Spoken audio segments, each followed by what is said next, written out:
सातारा जिल्ह्याकडे जाऊया। तिकडे पाचगणी नगरपालिकेमध्ये कोणाची सत्ता येणार आणि कोण नगराध्यक्ष होणार आहे पाहूया। बघा, पाचगणीमध्ये दिलीप बगाडे जे अजित पवारांचे राष्ट्रवादी काँग्रेसचे उमेदवार होते ते संभाव्य नगराध्यक्ष असतील असा अंदाज आहे।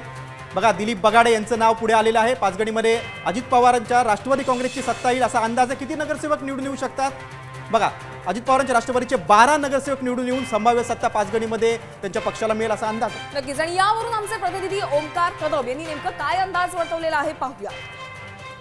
देशातील थंड हवेचं ठिकाण म्हणून ओळख असणाऱ्या पाचगणीचं वातावरण आताच्या ज्या स्थानिक स्वराज्य संस्थांची निवडणूक आहे त्यामुळे चांगलंच तापलंय।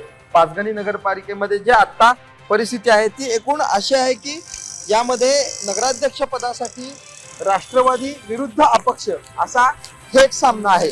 राष्ट्रवादीच्या कडून दिलीप बगाडे हे नगराध्यक्ष पदासाठी उभे आहेत, तर अपक्ष 3 उमेदवार आहेत। या दोघांच्यात हा थेट सामना होईल। एकूणच पाचगणीची सदस्य संख्या ही 20 अधिक 1 म्हणजे 20 नगरसेवक अधिक 1 नगराध्यक्ष अशी 21 एकूण जागांसाठी ही निवडणूक पार पडते।